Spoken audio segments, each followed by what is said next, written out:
to the show.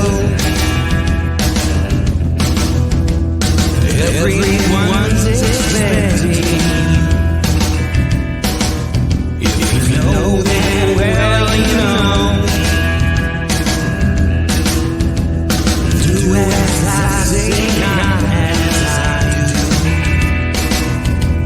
do. Welcome, friends, you know. Unity in all that we do. It is Operation Encore is a 501c nonprofit that is helping veterans turn into rock stars every single day. You can learn more about what Operation Encore is doing by going over to their website at www.operationencore.org. That is www.operationencore.org. If you can give them a hand, just click that little donate button or follow all of their social medias and learn exactly what they are doing to change the lives of our veterans every single day. Hey, welcome everybody to Drunk Dudes in a Gun Room. So today's episode, I know we have talked about this topic for a few times this last year. I think it is a extremely important topic. So we are going to get into it. Today's guest is Jennisue Jessen, a survivor of human trafficking and founder and CEO of Compass 31. Has dedicated over 25 years to combating human trafficking globally. Her remarkable journey from being sold into the sex trade at the age of 4 to becoming a key figure in shaping federal counter-trafficking policies reflects her passion for justice and resilience as the force behind Echoes of Eden, collective society-conscious luxury skincare line. Let's bring on Jennisue Jessen. Hello. Hey, how's it going? It's good to join you this evening. Yeah, likely. So we've had another guest on, and I'm going to be honest. When I had her on, I did not know. I was in the stereotypical world of human trafficking. I learned a lot that episode. My eyes got awakened, and after hearing her story, I realized I think a lot of people see it and don't realize that they're seeing it. I really do. Absolutely. It is happening all around us. And I'm glad your eyes were opened to this critical issue. Yeah, I mean, when I heard it before, all I really thought of was like slave labor and sex trafficking, right? I didn't really think about it in the aspects of like every day you'd see people walking down the street not knowing what's happening behind the scenes was a form of human trafficking. People working in family restaurants that was brought here from the United States and then forced to work there to cover their rent in the house that they're forced to take care of as maids. I mean, those types of things, you don't see it, you don't know it. But it also opened my eyes to some things I seen while I was deployed overseas. You know, the government was really big on human trafficking, but we hired a bunch of contractors that was basically doing human trafficking. And it's I didn't know it at that time, but you know, Right.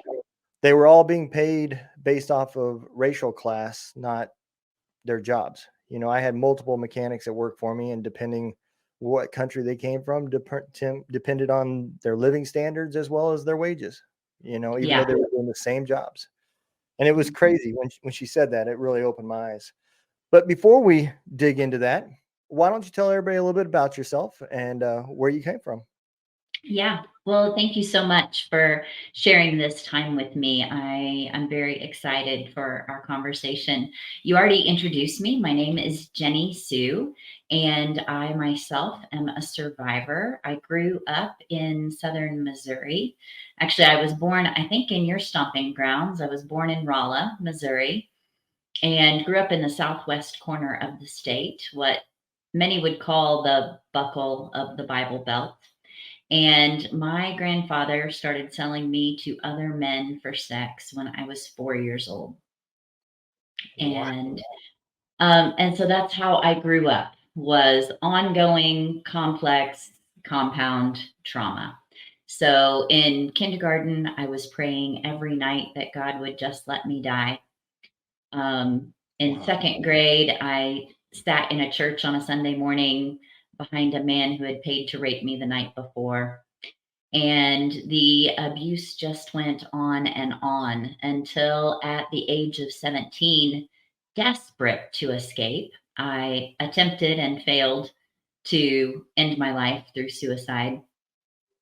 But the day after that, I ended up having an appointment at a local clinic and found out that I was pregnant.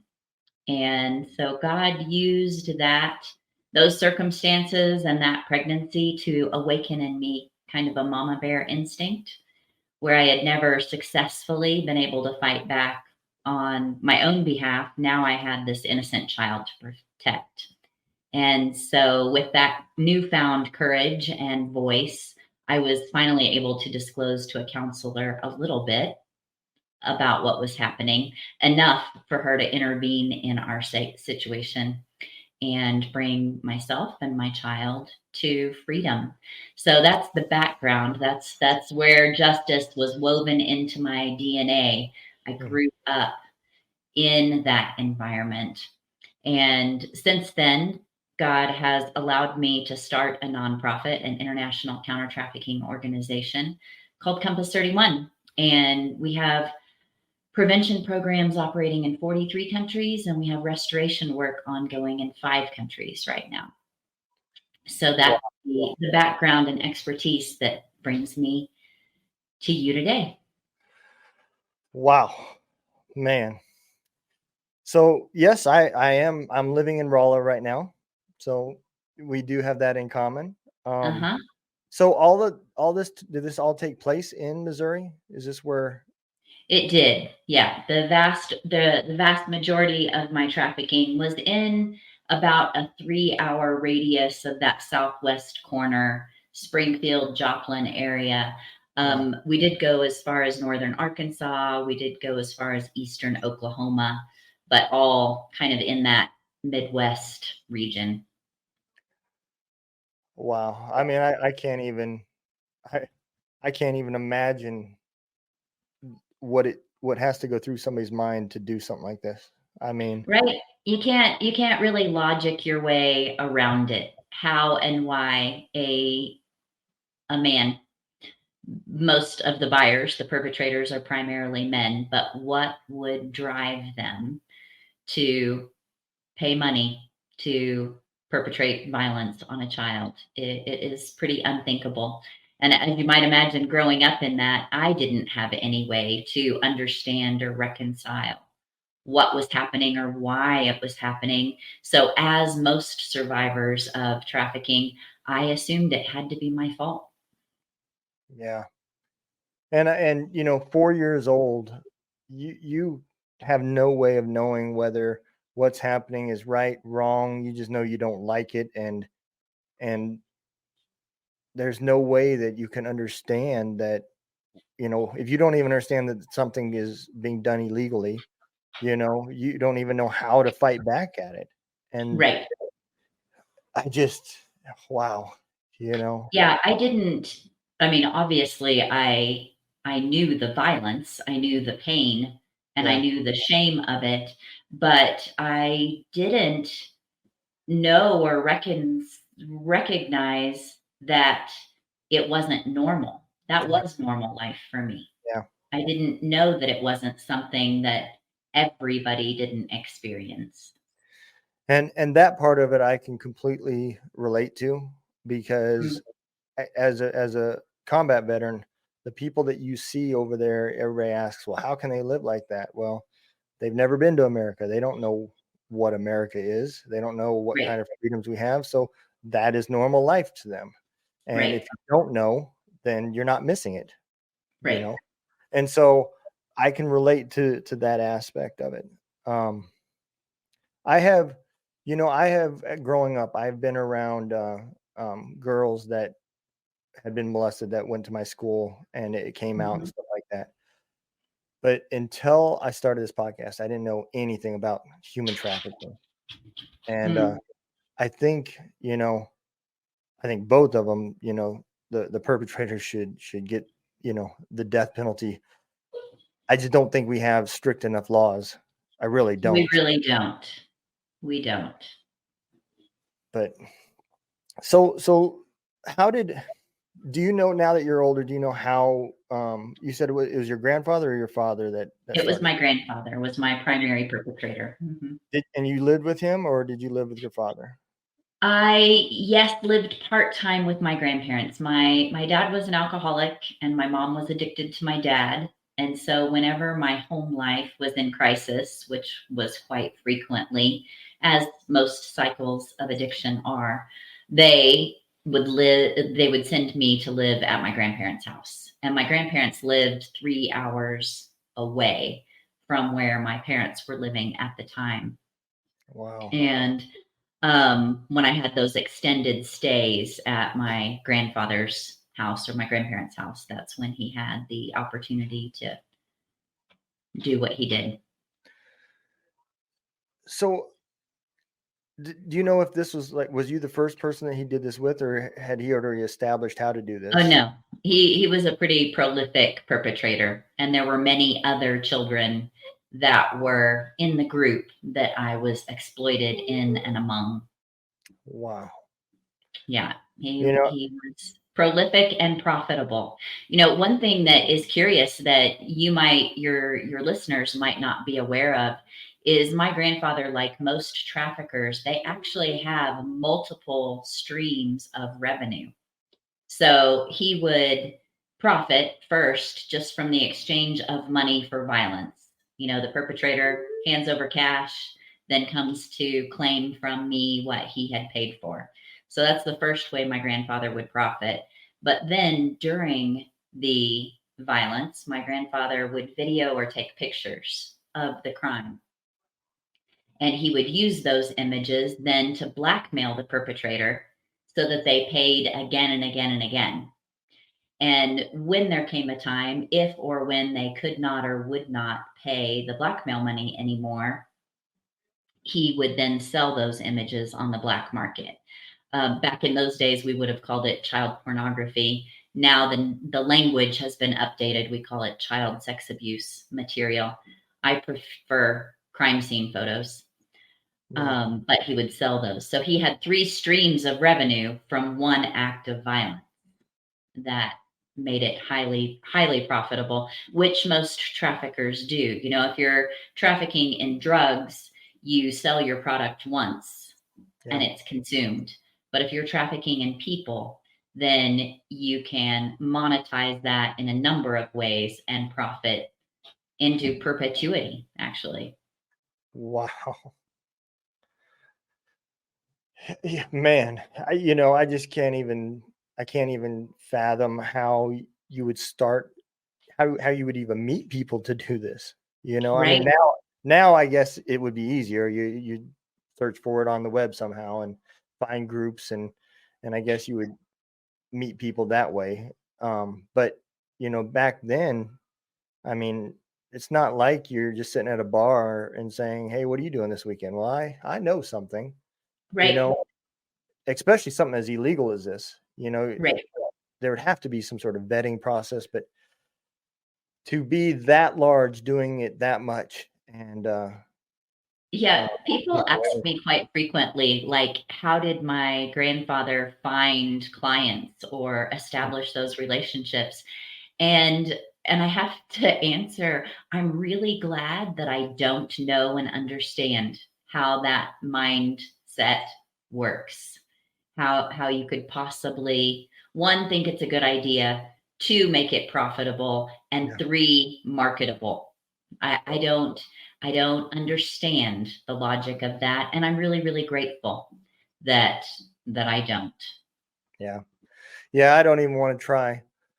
I will tell you, I like the YouTube videos of these guys that are out there bringing sexual predators to light. Yeah, They're going out acting like younger kids and getting them to meet and exposing them. Maybe there's absolutely. nothing they can do at that moment, but now it's going to be seen by hundreds of thousands of people. Right. And they turn the names into law enforcement, which puts them on their radar. So I love the people that do that stuff. I think it's another unsung hero because of the dangers that they potentially are putting themselves in. Absolutely. So yeah, I don't. It's always good when the bad guy gets got, Yeah, isn't it? it is. You know, I think that's probably another place that you and I have a lot in common is being about freedom and justice. The perpetrators are held accountable yeah, for their acts. especially sex crimes. You know, Right. not just against children, but rape and all of those. You know, you can say it's a sickness or a mental health disorder or whatever you want, but at the end of the day, I think it's more of an addiction that is way more dangerous if somebody that you treat it relapses from that. Right. You know, they're hurting other people now, not just themselves. Yeah, I have a really curious and unpopular opinion about that, actually. And that is rape and sexual exploitation, and even a lot of pornography, sexual assault. All of those crimes are crimes of power, not sex. So it's a crime of power that's carried out through sex, Right. but the purpose isn't sex. That's Right. how it's carried out. So it's a crime of power. And I think it is growing at such an exponential rate because in our current Western culture, and this is true in a lot of the world, but it's definitely true here in the US, we have this growing third wave feminism, which is totally different than original women owning property and being able to vote and all of that good and righteous. But where we are with third wave feminism is what I call a complete cultural emasculation of men. We use these really demeaning and belittling phrases like manspreading and mansplaining, and men can't open doors, they can't compliment women, they don't know how to flirt anymore because all of that's off the table. We have completely emasculated men for being men. And when we have that being worked out, then we have a whole bunch of men who are driven to seek power in illicit ways because they're not enabled or empowered to live their power in a righteous way, to be brave, to be fierce, to be masculine, to be muscular, to be powerful. All of that's undermined in our culture, and therefore they're driven to gain power in illicit ways, and they're often carrying that out through sexual exploitation or sexual assault. So that's my unpopular opinion about one of the driving forces. I don't think it should be unpopular because I can completely understand that. You know, I personally grew up, my mom, I was adopted by my grandparents, but my mom seeked money in that way. She became a prostitute living in Colorado. And ironically enough, after my mom and dad had separated years down the road, my dad ended up starting a escort service.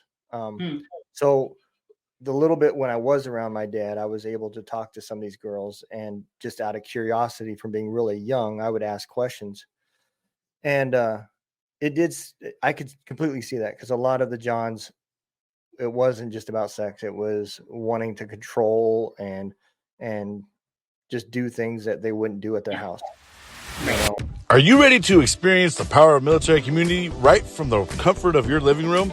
Introducing Military United podcast streams, now available on the Roku channel. Get ready to dive into a world of incredible stories, inspiring discussions, and the best entertainment the military community has to offer. With our veteran podcast host, you'll gain insights into the experiences that have shaped our heroes. And that's not all. We've got a lineup of talented veteran musicians playing rock, country, and more. Get ready to rock out with these incredible artists who have served our country and are now ready to entertain you with their soulful tunes. But wait, there's more. We've also got veteran comedians who will have you in stitches with their hilarious and relatable stories. Laughter is the best medicine, and these brave men and women know how to deliver it.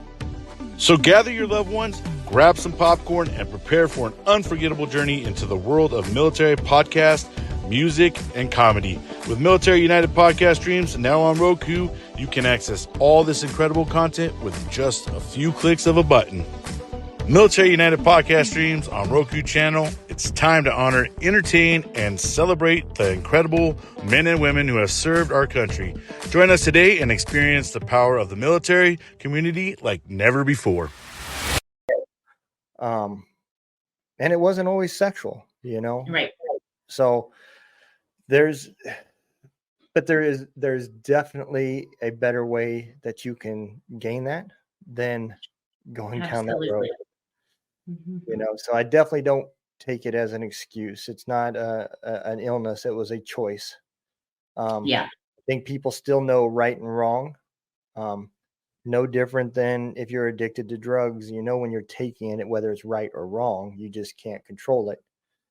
And so I think this is a similar situation where it falls more under an addiction that they just can't control. And that addiction doesn't have to be sex, like you said. It could be the addiction of feeling that power, Mhm. and maybe they're not physically strong, so they can't go and dominate some guy at a bar and get in a bar fight, or you know, they can't do some of these other things. They're not brave enough to become the next mobster, you know. So they take it out where they can take it, even if they're paying to allow somebody to do it, you know. Yeah. But man. So There absolutely, I mean, there absolutely is a thing of toxic masculinity. I'm intimately acquainted, years and years of that. Yep. However, I think overall, men have the capacity to be fiercely protective and noble and loving. And I think often we're failing to see the best in men, and instead we see a whole lot of broken men acting out, gaining power in illicit ways. Yeah. And it's really unfortunate because the casualties go across the board, not only the person that he's victimizing, who he's perpetrating violence against, but his own heart and soul, and that of his family, and that of his community, because sex crimes don't happen in a vacuum. No. It impacts a whole community of people. Yeah. And absolutely. yeah. And you know, there's another part of this too. Let's not forget the victim. You know, I mean, most victims, I know personally, because I had a soldier that was put underneath me because she was sexually assaulted, and I ended up having to kick her out of the military because the way she dealt with that trauma was smoking weed. Yeah. And so if she got in trouble, they took some of her rank, they gave her extra duty, but we convinced the chain of command because of the circumstances to let her stay in the military. And then 6 months later, she pissed hot again, and that was the second time we had to kick her out. And you know, realistically, what we did is we gave somebody zero help for the trauma and threw them on the streets. You know, unfortunately. And again, yes, she was smoking weed to deal with the circumstances. But and you know what is true is that we all seek ways to escape our pain, whatever the source of the pain is, whether it's trauma, violence, disease, betrayal, a broken relationship, whatever the brokenness is, we seek ways to medicate it. Yep. And we can seek comfort in ways that are beneficial and productive, or not beneficial and self-destructive. Yep. But we're all seeking the same thing. What's the remedy for this pain? And every person has to navigate that on their own, in their own way. For me, my faith is the piece that brought redemption to my story and propelled me into healthy ways of coping instead of unhealthy ways of coping and managing the pain. Yeah, and I think a lot of people do find that eventually. I know I did. I was a drinker. That's what I did, and that's how I dealt with things. And over the years, I have finally found therapy and some groups and got help that way. Some medication, and now I might have maybe 2 drinks a week. And it was mostly because, just like you said, when I would drink to go to sleep. So when I laid my head down and that moment of silence, my brain would stop flowing and I could sleep. Otherwise, I would lay there and start thinking about things and be up for days. Yeah, that's another common ground between combat veterans and those that have experienced and escaped from trafficking is some variation. I mean, it's a wide spectrum, but post-traumatic stress. And clinically, we call it post-traumatic stress disorder, but I don't think it's a disorder. I think it is a perfectly rational reaction to unthinkable circumstances. Our body and our mind trying to reconcile something that doesn't make sense, keeps replaying it, and our body responds as if it's happening right now. And so that collection of symptoms actually, I think, is an indication of health. It means your body and mind and heart are working in sync. You've witnessed this horrible thing or participated in this horrible thing, and now you have to reconcile it. And your body and mind and soul are all working in concert to reconcile it, which is why we have the collection of symptoms that we label post-traumatic stress. But it's really common in both survivors of sexual exploitation and combat veterans. You know that part. And I'm going to tell you how I didn't realize that PTSD isn't a military issue. It's not an American. I thought it was an American military issue, and I never, my mind, because I was so internal dealing with myself, never thought about it going any deeper until recently. This past end of last season, I had a guest on that was a British soldier. Okay. And the show had nothing to do with mental health. That it was about talking about the differences of his experiences in Afghanistan compared to mine, and also him to tell his story. Well, at the very end of it, he said something that I just couldn't believe. He has a podcast. He has 2 of them, and one of them is for mental health because they have too many British soldiers killing themselves. And I was like, you guys have that problem too? And it made me realize that it's not a military problem. It's a human reaction to trauma. It is. That is it. Completely human. And then it took me down another rabbit hole. Like, I wonder if the soldiers that I was fighting against over there, I wonder if they've got the same issue. Do they have people killing themselves for what happened over there? Because I'm sure that they do. I'm sure no matter what side you're on war, it's not a pleasant experience. Right. So let me ask you this. So your parents were fighting and having issues. Was there child abuse going on in that household as well? Were you getting it from both sides? There was. My dad, my dad did the best that he could. He absolutely was an alcoholic, and I would say he's probably one of the most empathetic people I've ever known, but he couldn't reconcile all that's broken in the world. It was just too much for him to bear. And so he, like we already talked about, used alcohol to self-medicate to escape from that. Unfortunately, when he drank, he would be violent. Against myself, my mom got beat up quite a bit. I don't know how many times he broke his watch, in a fit of rage, swinging his fists. So that was part of how alcohol impacted him and how he acted out that addiction. It was just so much less violent than what I experienced at my grandparents' house. Right. So I know a lot of individuals who grew up in an alcoholic home, who endured child abuse, and that can be absolutely crippling.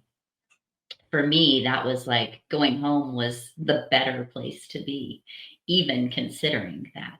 Yeah. But again, I think my parents were trying to do the best they knew how to do by sending me away.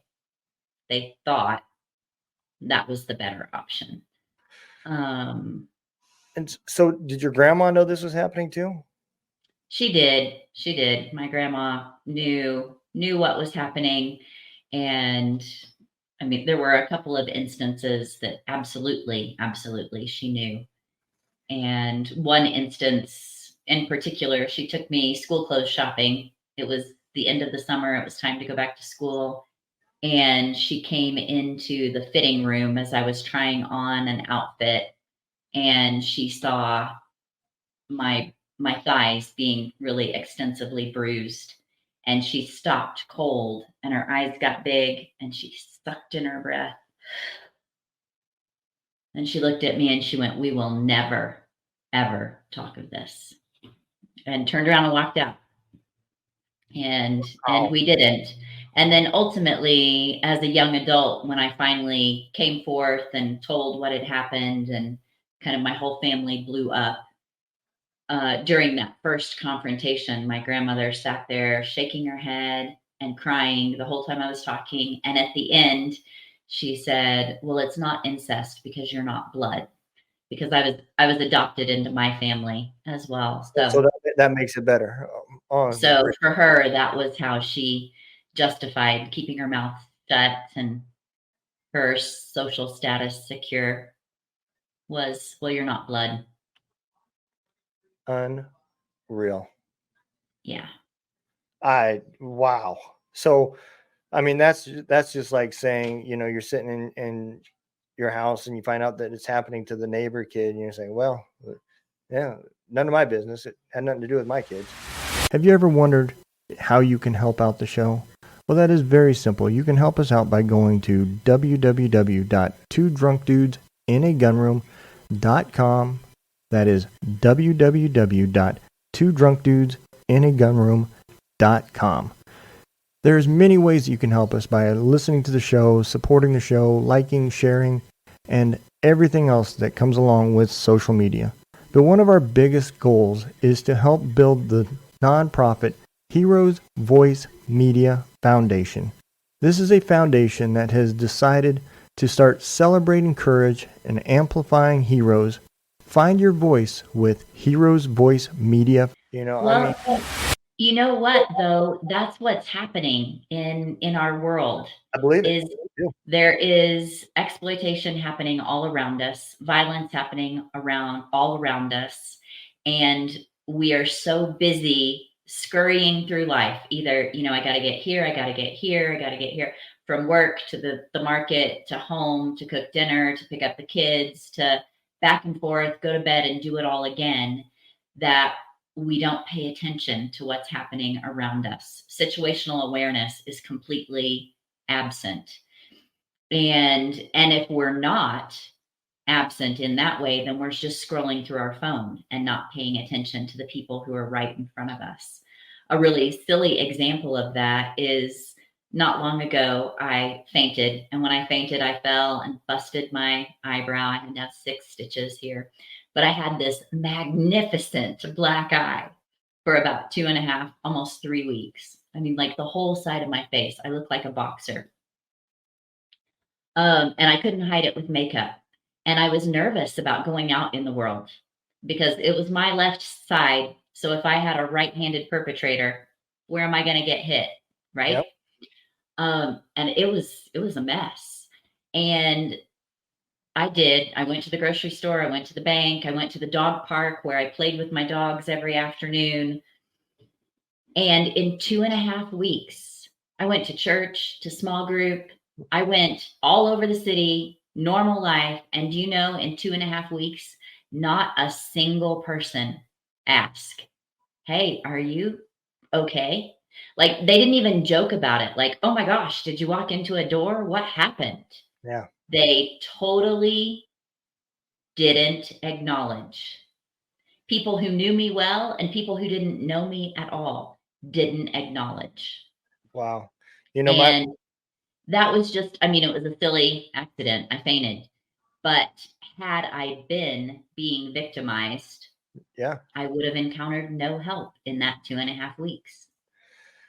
I can't count how many times that my mom has gone to the doctor's office and they know that she lives with me, and she's got, I mean, you can just, the wind walking past her is enough to bruise her. She just gets bruises everywhere. Hits her hands against the door, or dog jumps up on her, whatever, you know. And whenever she goes to the doctor's office, that's something they always ask her: are you okay at home?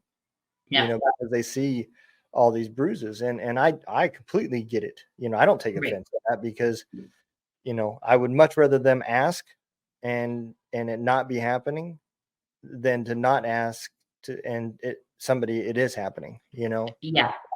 They say research indicates that at least 67% of trafficking survivors encounter healthcare workers during the course of their exploitation, and with very little effective intervention. And I too, I encountered healthcare professionals over the course of my exploitation, and they were not equipped to intervene in any effective way. And so they didn't. And my exploitation continued. Man, you know, being in the trucking world, I didn't realize, you know, when I first started, how, you know, everybody joked about lot lizards and stuff like that from the old days, you know. But until being the new age trucker, the companies were getting really big on human trafficking. And Yep. so the companies gave us a sticker that we could put in our window, and it said, if you need help, I'm somebody that can help you. Yep. And I'd never personally seen anything that I thought was trafficking. And I can tell you that the number of prostitutions at truck stops has decreased tremendously. But It has.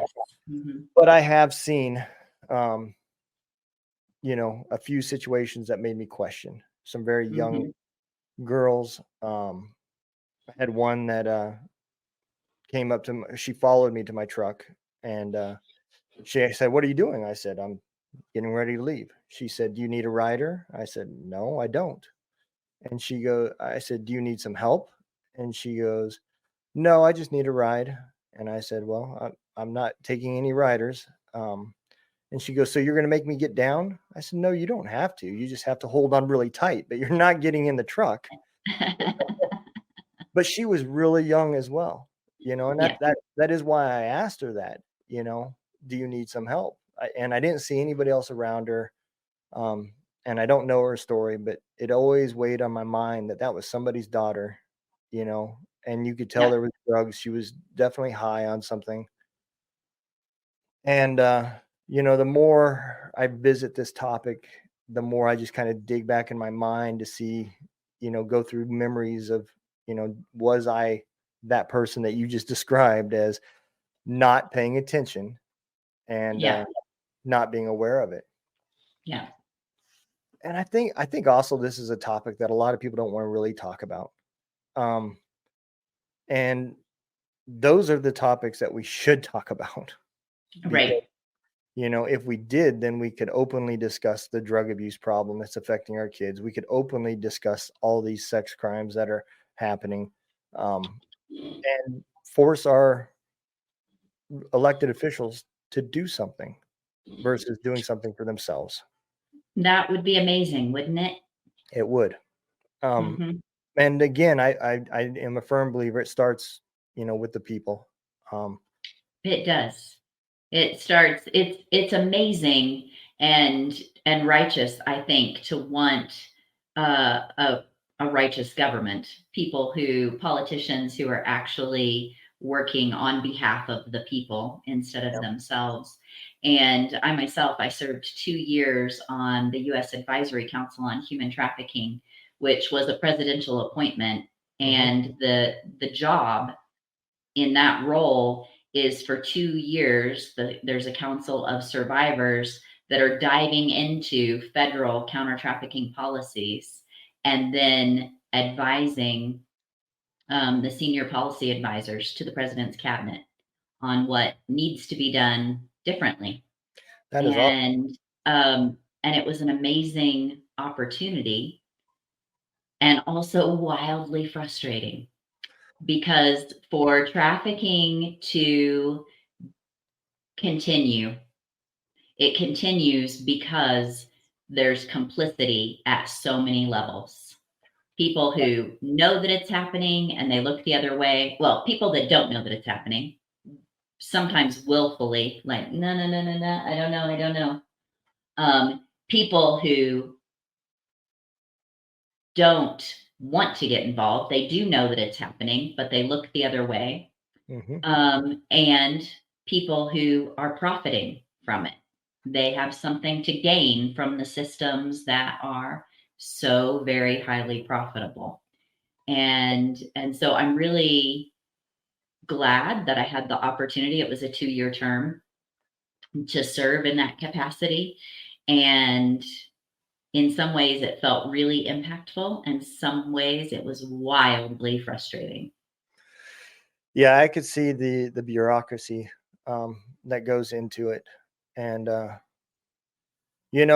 think the American people are fixing to see part of that. And the medication I'm on makes me lose track of some stuff. But then I can't think of the guy's name that had an island that, Epstein, Jeffrey Epstein. Epstein, there's, I think, a lot of the same people that you're talking about right there that, not everybody in his book was part of it, but I can tell you that probably everybody in that book knew or had heard what else he's doing. Right. That community doesn't, nothing happens in that community without those people knowing it. That's how they became so powerful. Yeah. And so I do 100% believe that. That guy had so much power, they did not want to tangle with him, and that they didn't want to stop it.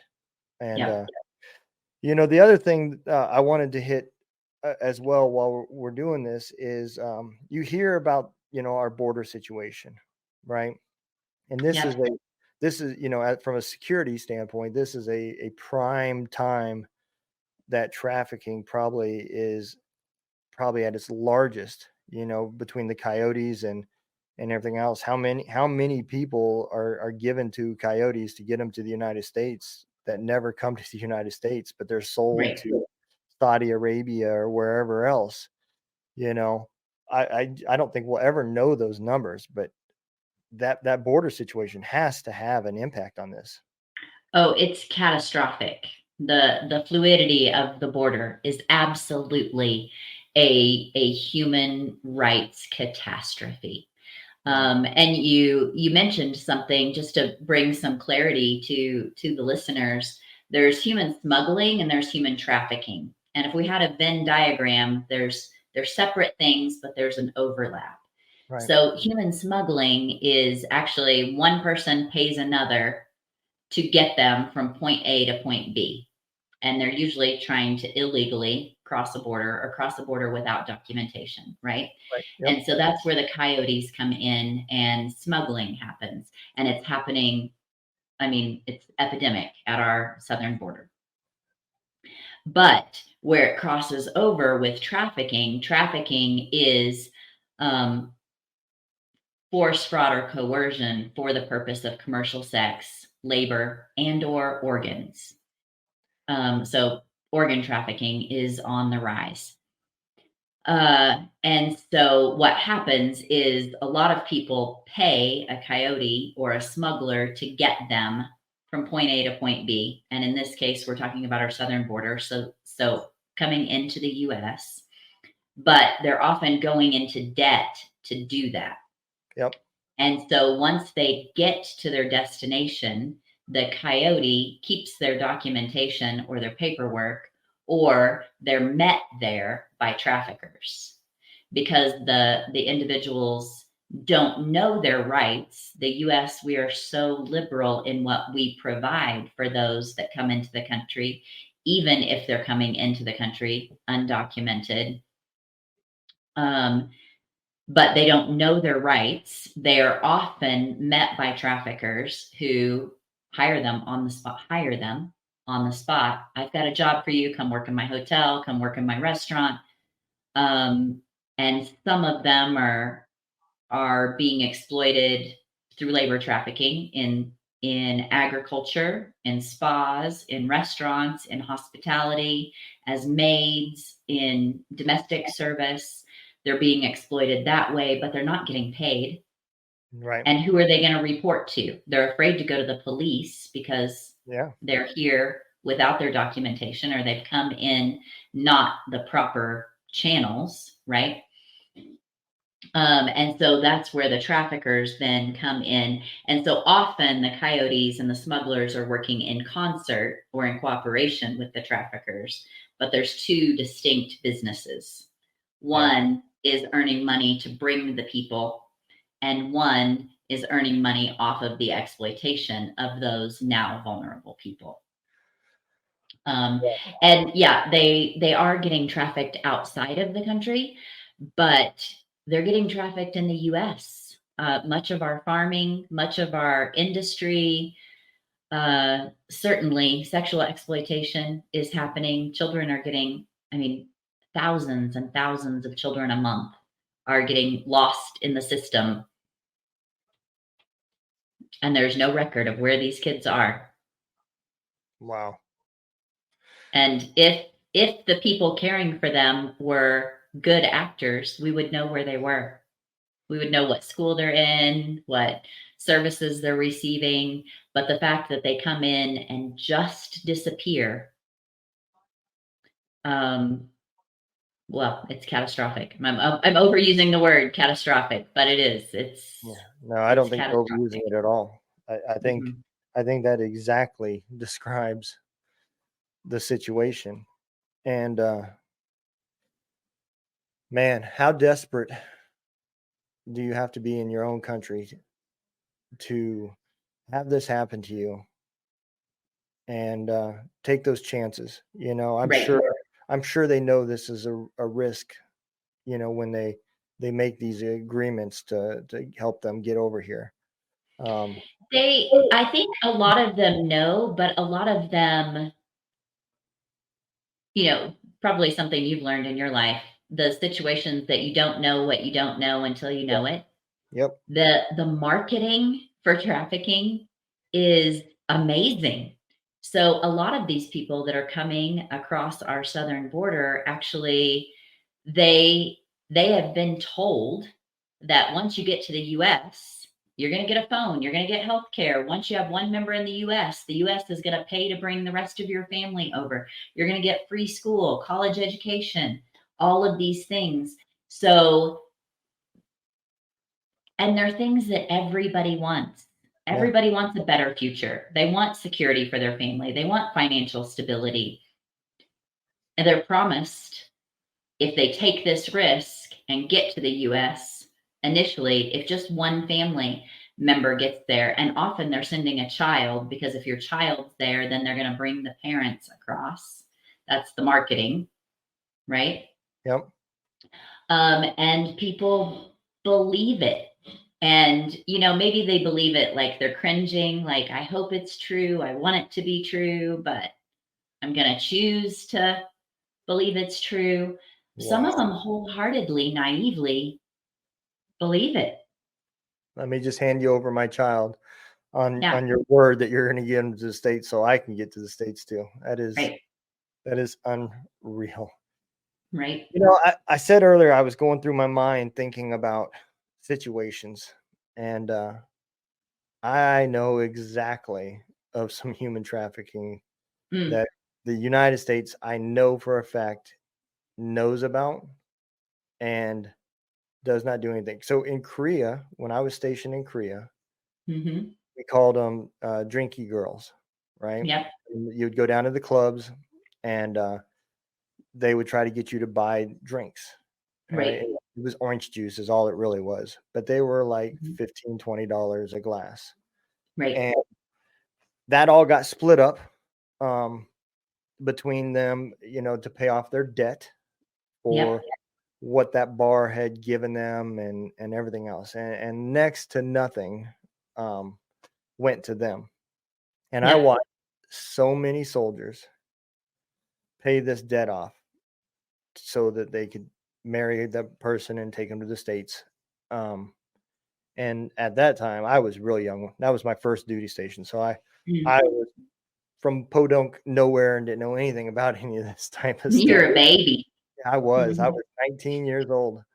But thinking back about it now, and something must have changed because us soldiers talk. And when I was over there, it was all Koreans. Korean Mhm. ran bar, all Korean girls. And now it's mostly Russian. They bring Yeah. Russian girls over. And I think that should be a dead giveaway of what it really is. It's human trafficking. I don't care. There's no way to call it.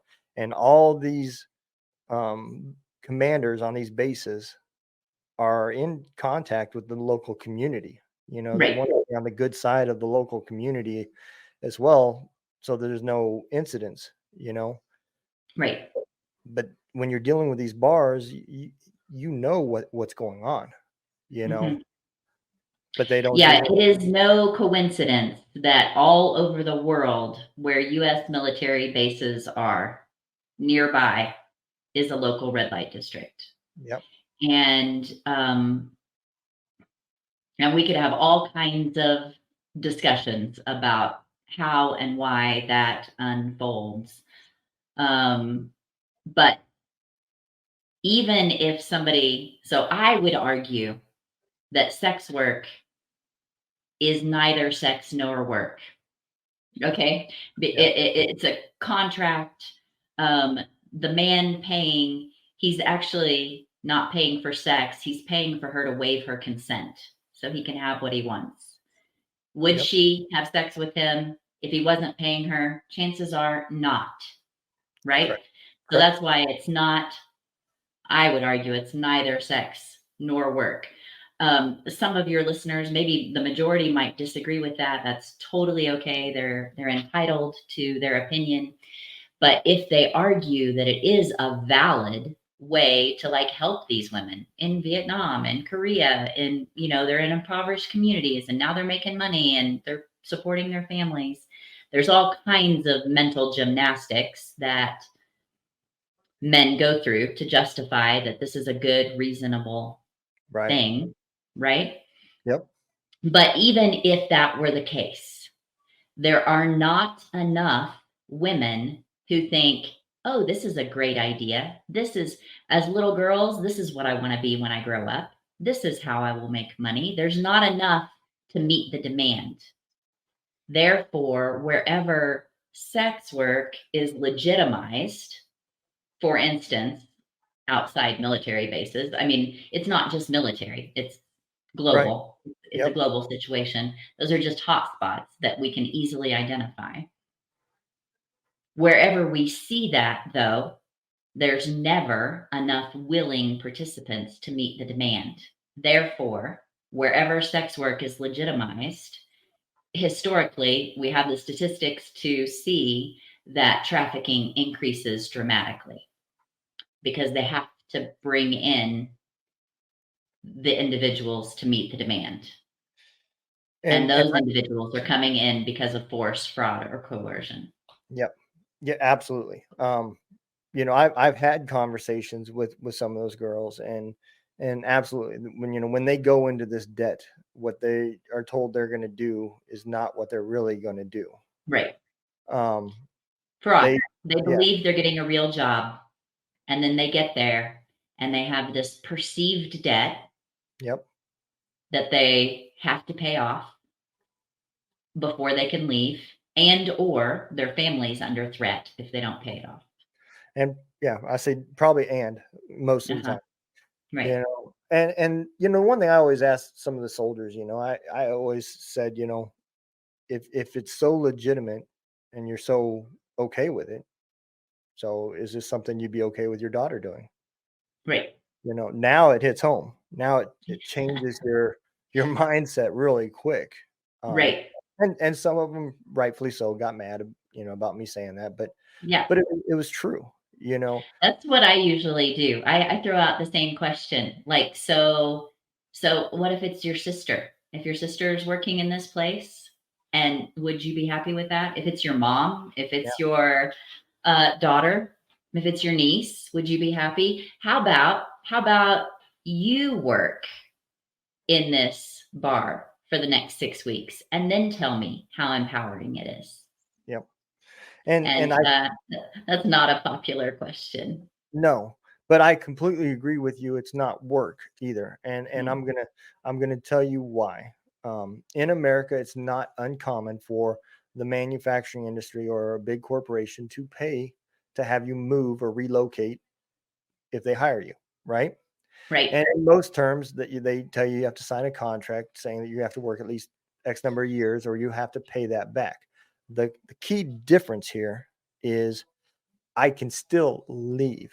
I just now have a debt that I'm contractually expected to pay back. Right. Right. These people they can't leave. Right. They are being physically followed, kept bound. They're living in places that they can be monitored. That's the reason why they say we're gonna give you a house to live in. And of course you're gonna pay rent. So there's some more of my money that I get back. Right. You know, and I have access to viewing and seeing your coming and going and everything else. Who's staying there? Why did so and so stay the night? And where's my money? Right. And I think that's the key difference. If it was just work, then there wouldn't be no physical reason why you can't physically leave. Yeah. Yeah. And now, But yeah, prostituted women have the highest prevalence of HIV of any other demographic in the oh, US. absolutely. A high percentage view suicide as their only means of escape. Yep. 80 to 95% of them report being raped by their clients. Absolutely. 65 to 90% report being victims of childhood sexual assault. 60% come out of foster care. So 75% have suffered physical injuries from violence in their job, including cuts, black eyes, stabbings, beatings, concussions, burns, broken bones, spinal injuries. So what other job has, like, obviously the military, you're at super high risk when you're in combat. Right. But besides combat veterans, what job do you sign up for knowing that this is the likelihood of injury? 50% of prostituted women have a history of head injuries because of violent assault. They're 40% more likely to die of violence than any other profession. So, Yeah. is it work? Is it a job? No, it definitely is not. And Mm-mm. and this conversation has just gave me a whole different look at that term. Prostitution is the oldest profession. Mm. I don't find anything professional about the conversation that we just had. Yeah, it's not professional at all, is it? It is not. That's another one. Gentlemen's clubs makes me want to lose my religion. Like, no, if they were gentlemen, they wouldn't be here. Right. Yeah, you Mhm. you are 100% right, because Yeah.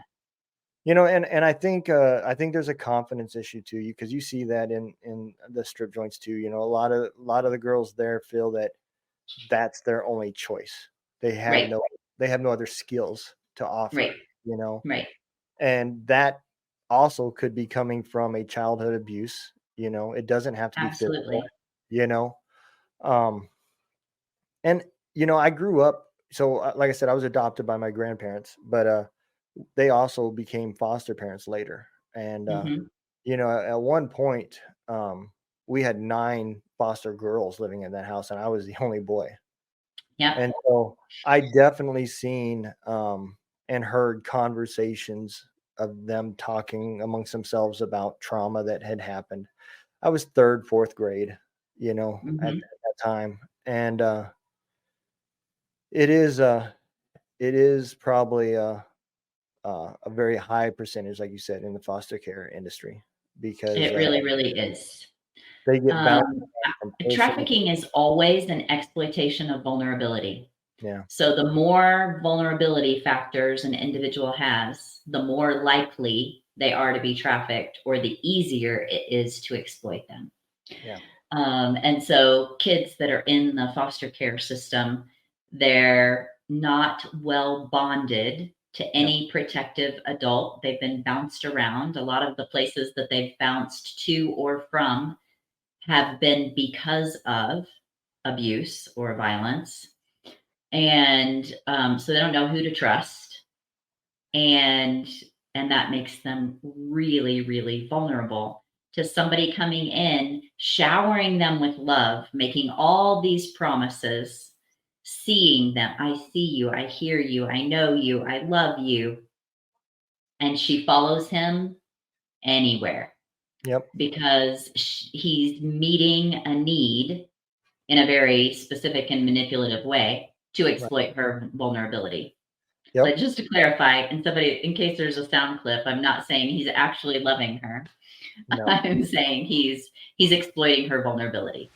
Right. Operation Encore is a 501c nonprofit that is helping veterans turn into rock stars every single day.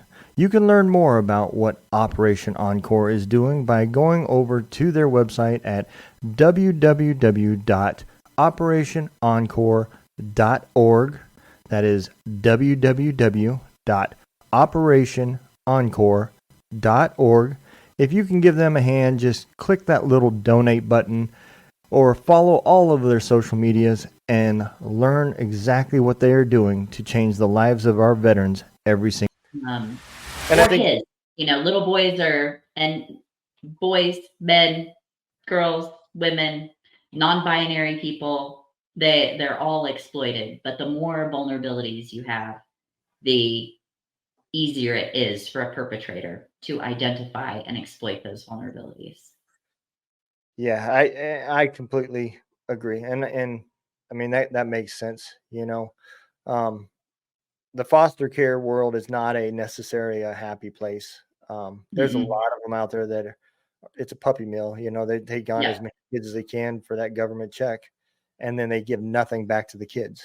You yeah, know, and so other than food and the bare necessities, a roof over your head, that's someone that's literally all they're getting. So it would sometimes. not be hard to show them something, a piece of something, whether it be true or not be true, Yeah, to get them to leave or go with them. So yeah, I completely see that. And we had foster girls that ran away a couple times, you know, yeah, and it was one girl wanting to leave and a younger girl deciding to follow her and go with her. You know, they just didn't want to be in foster care. It wasn't, right. you know, they, as a matter of fact, before they did it, they actually went down and gave my grandma a hug and said, "I'm sorry."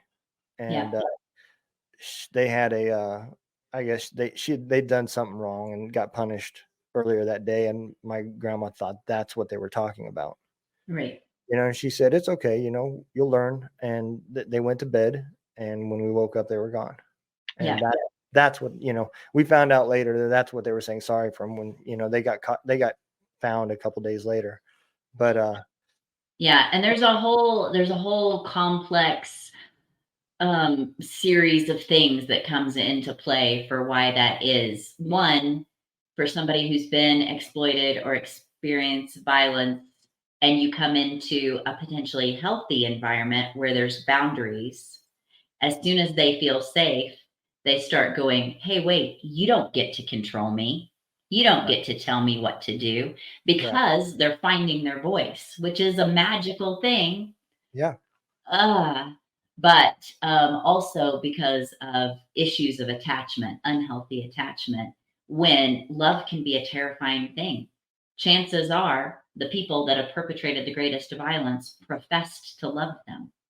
And so when they start to feel safe and loved, all their alarm bells go off, because what's familiar is abuse and what's unfamiliar is love. And so they run from it.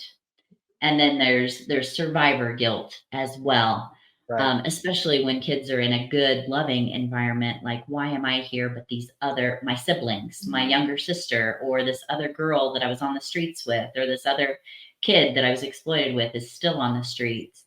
And we like survivor guilt, like, of combat, or why did I survive when somebody I loved didn't? Somebody I respected didn't. Survivors of exploitation have that same drive. And so there's so many things that come into play that make it completely understandable. Obviously, we're all trying to navigate pain, and sometimes we do it in healthy, beneficial ways, and sometimes we do it in unhealthy, destructive ways. Yeah. That would be one of those. Yeah, I can completely get that.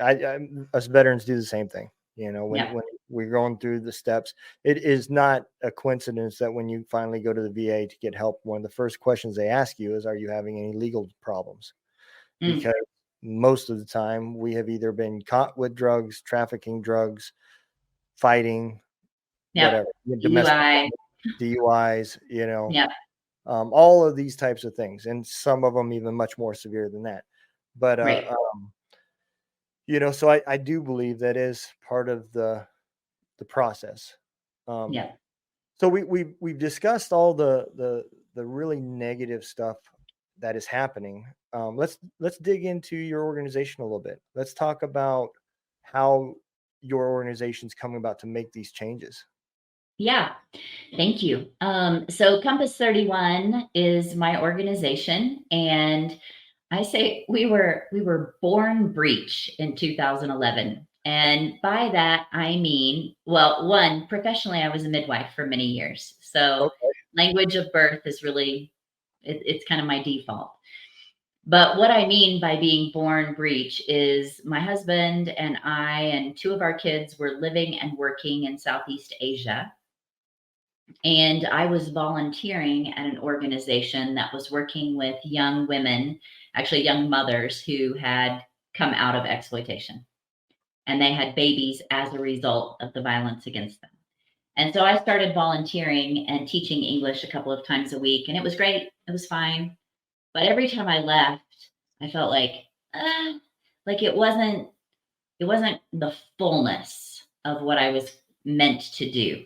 Based on my history and where I came from, I had this passion and experience, but I had only been volunteering for about 6 weeks, and the director of that project called me and said, Jennisue, we're being shut down by the government, and we have 5 days to find placement for our girls, or they go back.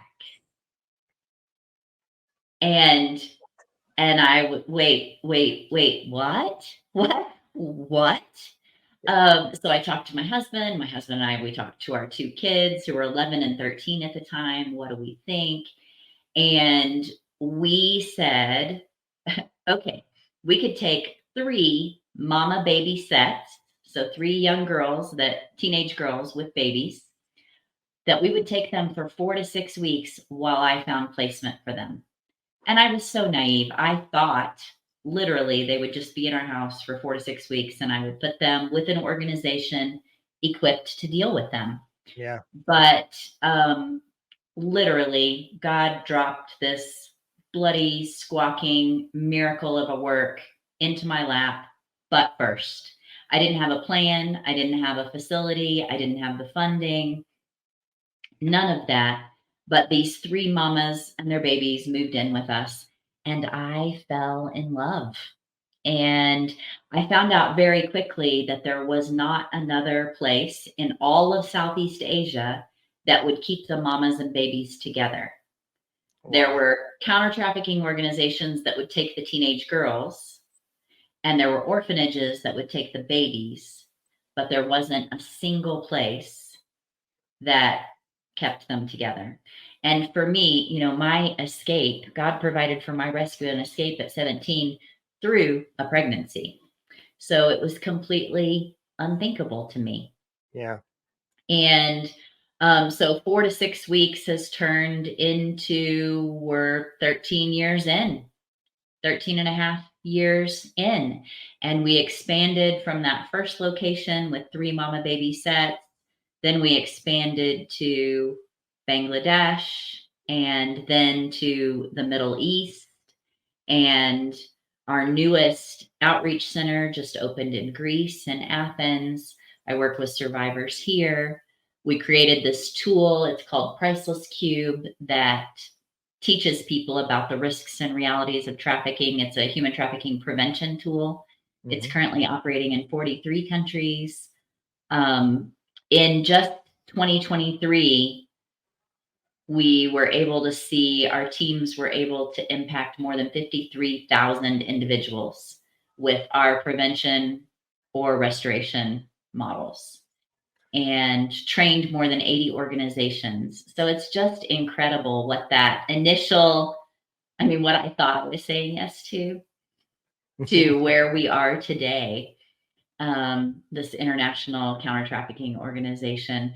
And one of the things that I love about our work, one of the things that makes Compass 31 really distinct is I'm a huge fan of education.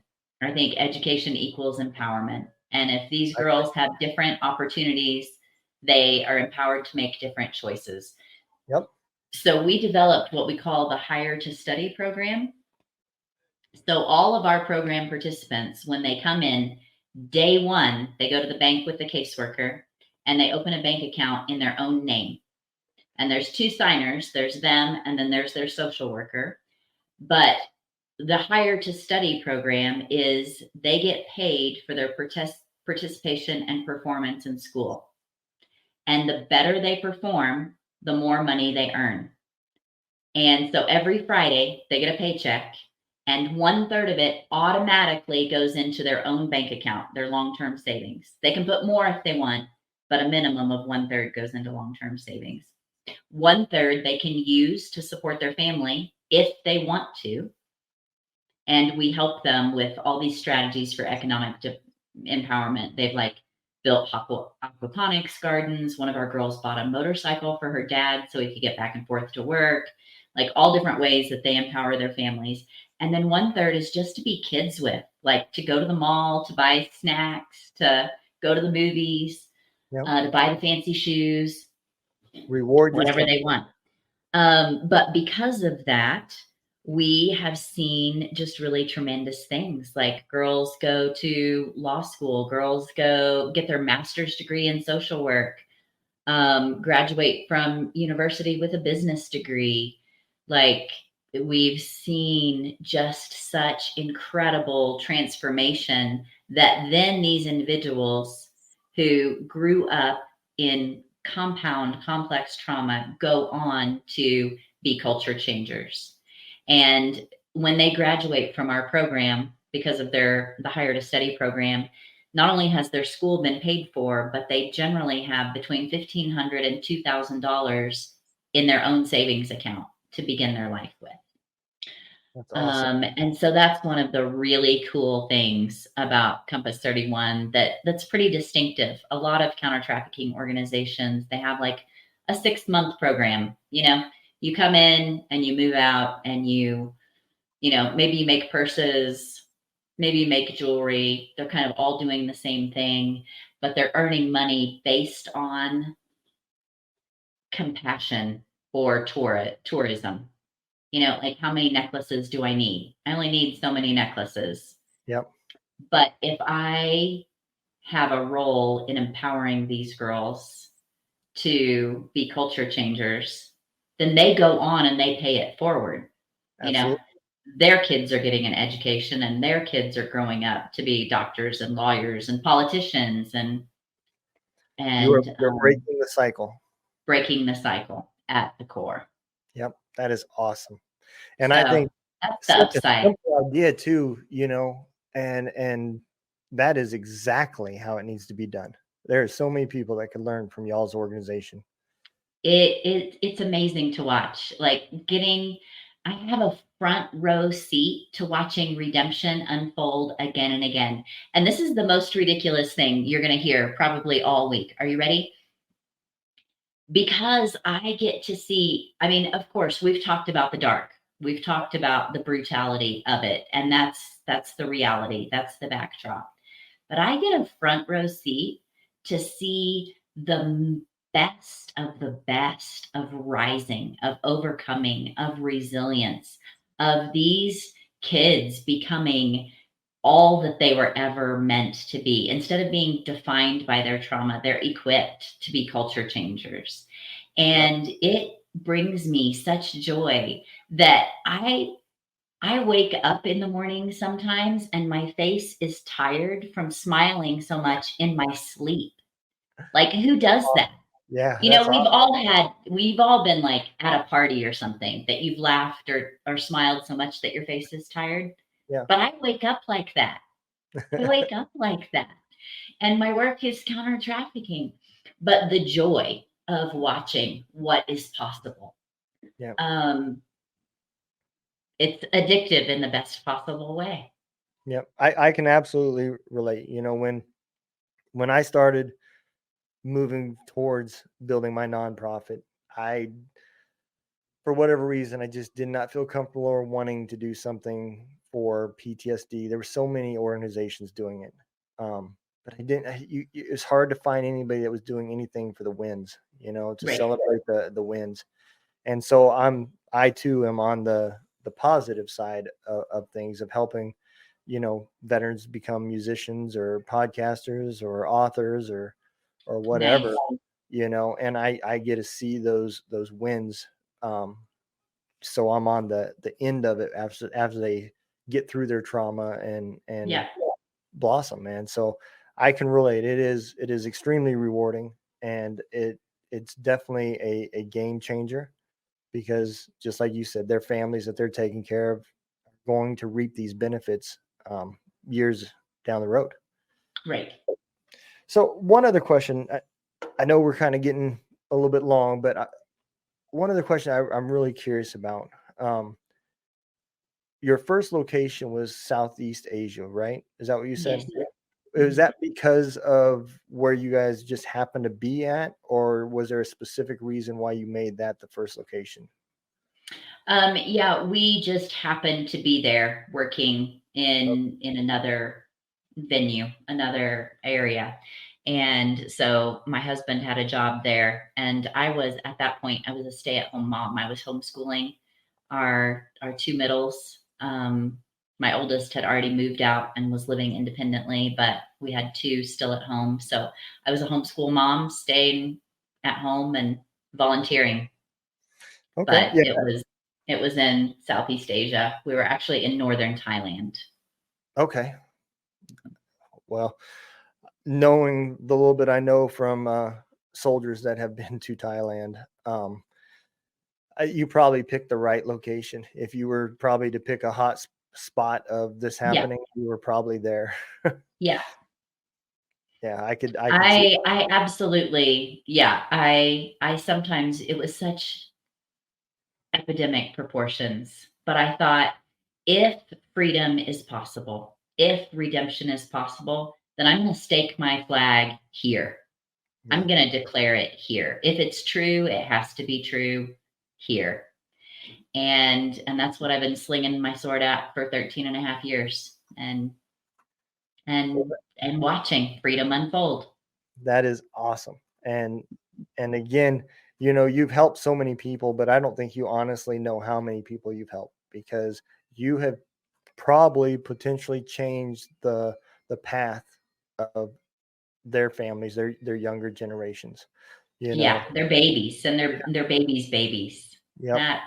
That's the ultimate win right there. Yep. I completely agree. Well, I'm going to bring you forward here and give you a chance to tell everybody where they can find you. I've had your website going, but if there's any social medias or anything that you want people to go, I'll give you your opportunity. Yeah, that would be great. Thank you so much for joining us in this conversation. You can find me at the website, compass31.org. There's an email address on there. You can find me on Facebook at Jennisue Jessen or Compass 31. You can find me on LinkedIn and Instagram, both of those places. I'm kind of in all the social media places, and my name is the same in all of them, either Jennisue Jessen or Compass 31. So if you want to know more personally about me, you can follow my personal one. If you want to know more about my work, hit us up at Compass 31, and I'd love to have a conversation with you. All right. Well, if you don't mind, I'll put you in the green room and I'll throw my exit video up. And yeah, perfect. Thank you so much for your time this evening. Thanks for coming on. Man, what a deep conversation. Again, just like I said in the past, this is something that needs to be talked about. It needs to get out, and people need to have the awareness. I remember as a child, kidnapping was a really big thing, and parents talked amongst themselves about these types of things. These are the conversations that we need to have again, and put a stop to it. And the only way that happens is by gaining some knowledge and perspective, and having conversations with Jennisue and her organization is probably the best way that you're going to get some knowledge and be able to have these conversations to educate others. So I appreciate all of you guys that are watching us, listening, supporting us. I don't know how to say it, but other than thank you. So I want you guys to have a great day. Remember, don't let the day kick your ass. Kick its ass.